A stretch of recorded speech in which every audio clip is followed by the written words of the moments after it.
The cameras were never meant to catch love. They were meant to catch danger.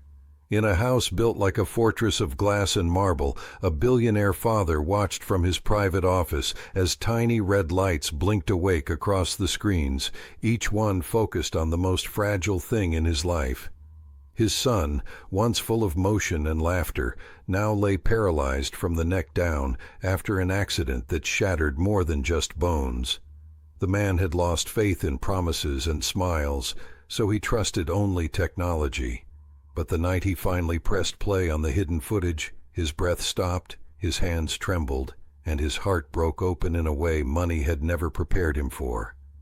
If you believe that kindness still exists in a world that often feels cold, take a moment to like this video, share it with someone who needs hope, comment your thoughts, and subscribe to the channel for more stories about second chances and unexpected grace. Sometimes, the smallest acts change everything. The millionaire had built his empire on control. Every deal measured, every risk calculated.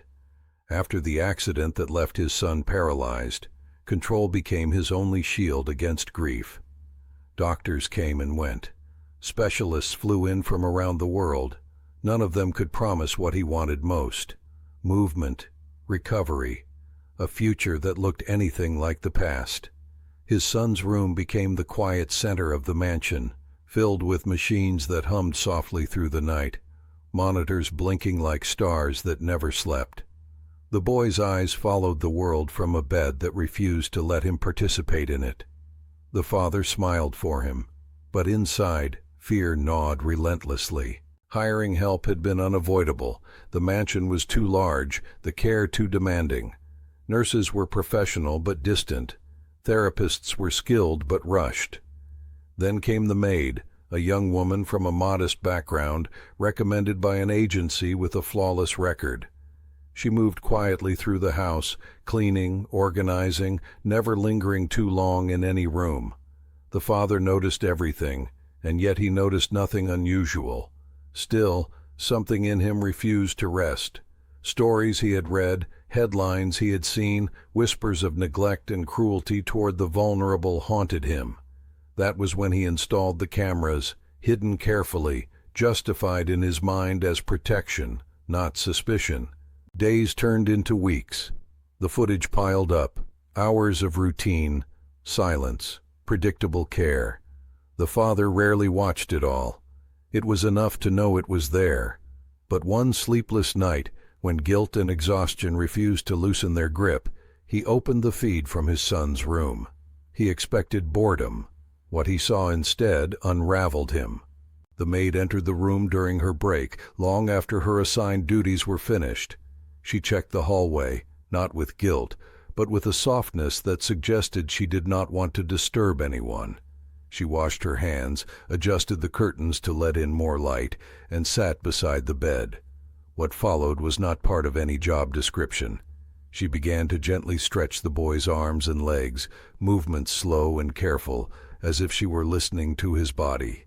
She brushed his hair, not quickly, but with attention, pausing as though memorizing the shape of his head.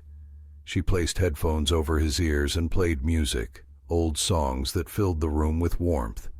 She read to him from a worn book she had brought from home, her lips moving in quiet concentration. The father leaned closer to the screen, his chest tight. This was not negligence. This was devotion. Night after night, the footage revealed more. She spoke to the boy even though he could not respond, describing the weather, the colors of the sky, the small joys of her day. She massaged his hands to keep the blood flowing. She celebrated tiny changes that doctors had dismissed. A finger that seemed less stiff, a blink that lasted longer. She cried silently once, wiping her tears before standing up straight again, as if refusing to burden the child with her sadness. The millionaire felt shame rise in him like a tide. He had assumed the worst, prepared for betrayal, armored himself against hope. Meanwhile, this woman, paid so little compared to what he earned in minutes, had given his son something priceless: presence, dignity, love. As weeks passed, something else appeared on the screen. The boy's eyes seemed brighter, his breathing steadier. There were moments when his fingers twitched in response to her touch. Doctors later called it marginal progress. The father called it a miracle born from patience. Eventually, he confronted the truth within himself. The cameras had done their job, but not in the way he intended.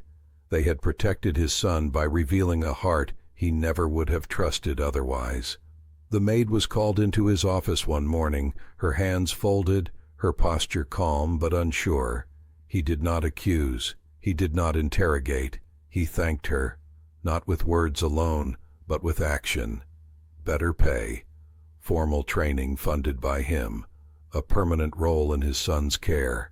More importantly, respect. The house changed after that. The cameras stayed, but the fear behind them faded. The father spent more time in his son's room, no longer paralyzed by helplessness. He learned to read stories, too.